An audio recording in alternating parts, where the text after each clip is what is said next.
and he's videotaped me, and I could tell that thing's coming on when the red light comes on. Oh yeah. He goes, so have you been treated fairly? Oh yeah. You've been doing this and that, blah blah. Yeah. He goes, okay, we're gonna record you to say all those same things again. Okay.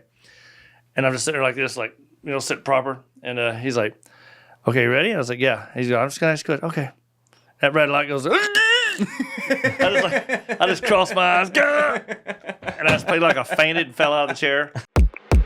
At some point, you're gonna have to attend SERE school, survival, escape, resist, evade. Not fun.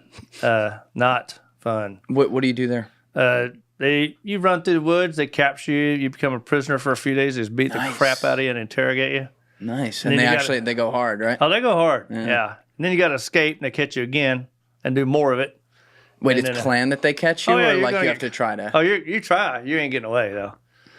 It's the way it's figured out. You ain't getting away. They have like a Truman Show set up, like a closed course. There's more games than Milton Bradley, man. They got it mastered. And there's some really funny stories comes out of that stuff at some point because everybody just gets wacky, lack of sleep, lack of food, and just you start acting crazy. And I ended up almost tearing a chair apart because I was taped to it, butt-ass naked. And I was sitting in this wooden chair, and I had my feet taped to it. I had jungle boots on, though. And my feet are taped, and my head's taped back. And I'm like going along with it. I'm like, okay, I'm not tired enough now where I don't know it's real. I mean, I know, it's not, I know I'm at a school still. I'm all right. But, I'm tired. Is there a safe word?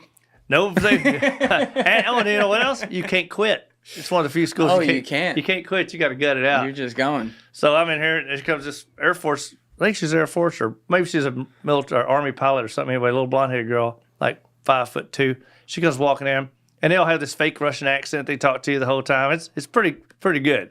When you go to the backside later on, and you watch it happen from this side. It's crazy. I'm gonna have Aaron give you a fake Russian accent, get you a little PTSD in here. That'd work. And so they had her come in there and blah blah blah. She asked me a bunch of questions, and I didn't answer quick enough. And she reached up and kicked me right in the friggin' ribs. Ooh. And made me mad, boy. I don't know what did it. I don't know if it's the fact it was her doing it, not this big bearded, crazy looking Russian dude. But she hit me off guard, and I was talking to him. Made me so mad, man. I just started taking that chair apart. I started rocking that thing back and forth, started ripping stuff off, and I was like, and they just grabbed her and tossed her out the door, like, okay. All right. Then, of course, the other two big Russian guys came in there and beat me up. Put an end to that. Oh, so they finished the job. Oh, they went ahead and beat me up, put me back in another chair. That's crazy. So they really go all the way. Yeah, you're going to do what they say do. How long does that last? 3 weeks. 3 weeks. It's a long 3 weeks. Yeah, it's a long. It's got all kinds of stuff in it. Some of it you can't even. Some of it's so freaking classified you can't even talk about it because they don't want to run it for the next guy. But it's like, wow, you will cry at some points in there. Just surely. Not because you're a pansy, just because it is like emotional, boy. Oh, just some things just go on and happen. It's just wow. It's over the top, but it's a super useful school. If you ever were captured, you'd be able to use it. I guarantee you. How many? So in the Rangers, obviously they were doing that. Did they do this across like all the high level groups across the military? Mm-hmm. They all have to do SERE. Yeah, I had to go to SERE Special Forces too. Did you do SERE, Ryan? I did. Yes. Oh, you did. I did the first level. So. What does that mean? How many levels? A, B, C? Yeah, there's 3 levels. Pilots have to go. So you did the refreshments at the end level? I didn't do that shit. But they do know everything about you. Good luck hiding it. Oh, you ain't hiding nothing, dude. No. Did you do polygraphs during that? I didn't, no. What's that? Did you do any polygraphs during that too? Or no. They put you through any simulations with that? No. The only time I had something where they're really trying to put the heat on me was I was grading another team in Korea when we're already special forces guys and stationed in Okinawa, and I went along as a guy that grades them on their mission. They're doing all this, looking at stuff and some other stuff. Anyway, I'm just with them, and we're watching them, and it turns out that team is the one that was chosen. We're out there freezing our butt off for like a few weeks on the DMZ, and it turns out that that team was chosen to do SERE afterwards. And they put them all in the vehicle, and it's only like a 2-day thing, total. But you're locked up the entire time in boxes.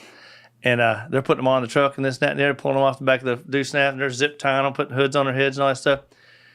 And he said, okay, which one of you is the who? And I said, I'm him. And they're like, okay, you just stand right there. And my sergeant major and me were buddies, hunting buddies and stuff. And he's like, I mean, if he's going to grade them, I mean, he might as well just grade them all the way in, shouldn't he? And I'm looking at him like, you can, what? And the guy's like, put a hood on him, let's get this going. And so I end up getting stuffed in there with their asses. I was like, this is bull crap right here. But they had me strapped down. And this tells you that the first SERE schools worked good. And these guys were former Air Force SERE instructors that their entire job is in the Air Force is SERE. Yeah. And older guys, like my age now probably. And they just had me sitting in this chair, and I wasn't tied up. I had my pretty uniform already prettied up, all my patches on it, which you don't ever want, but they're on there anyway. And he's videotaped me, and I could tell that thing's coming on when the red light comes on. Oh, yeah. He goes, so have you been treated fairly? Oh, yeah. You've been doing this and that, blah, blah. Mm-hmm. Yeah. And he goes, okay, we're going to record you to say all those same things again. Okay. And I'm just sitting there like this, like, sit proper. And he's like, okay, you ready? And I was like, yeah. He's like, I'm just going to ask you a question. Okay. That red light goes, I just crossed my eyes. And I just played like I fainted and fell out of the chair. And they're like, okay, stop. And they went back, turned it. They tried it like 3 or 4 times. And I knocked the water all over his papers on the desk over here. Good. Finally just gave up on it. He turned me upside down, threw me head first into that box. Did you ever actually get captured in any point of your career? Mm-mm. So you never actually had to do it out in the field like that? I had a bunch of Colombians chase me one time through the woods because this guy was with me, knocked a bunch of rocks off as we're observing him. Was that during Iran-Contra? That was actually. Son of a bitch! You're good, aren't you? All right, let's go. What were you doing out there? So that was actually assisting DEA. We were helping observe. I wasn't supposed to be shooting anybody or nothing. I'm just on a hill, way off, looking down there. And this guy that was with me, I'm not going to say what branch he's from, wasn't in the military though. And he knocks off a bunch of gravel off the front of this, and somebody down at that village saw it. And here they came, boy. I mean, lots of vehicles. And I'm like, get. And we just ran, and they're coming after us. And to the point where the helicopter wouldn't pick us up at the first HLZ. They said it was too hot. There's too many people on us. And so we started having to do the old ziggity-zag through the jungle and all this other crap. And so luckily we made it to the second one. But what part of Colombia? So, near Bogota. Just say that. Okay. Where it's high. Yeah, and this is later 80s. Yeah. So this is about like 86. This is getting near the height of the Colombian narcos. Yes, it is. Yeah. You don't want to be caught. Oh no. At that time. No. So it was funny. And later, it was really funny after that. But when that dude knocked that gravel off, I crap my pants. Oh, yeah. Well, I say gravel, it's like a rock this big. And it was boom, boom, all the way down the side of this mountain. And there's a whole village full of bad guys. I'm like, this is brilliant. Yeah, that's not. And he couldn't run worth the crap. So how many guys did you have with you? One. Oh. That's it. Me and him. You are outmanned. Yeah, so it was fun. By the time we got on the helicopter, it was really awesome. I loved that part. You give him a little wave from up there? Little salute. Goodbye. No. Luckily, I didn't even see him, but my guy's on the M60 if need be. But. Thank you for watching the video, guys. If you haven't already subscribed, please smash that subscribe button and check out this clip's full podcast episode by clicking here or in the description below.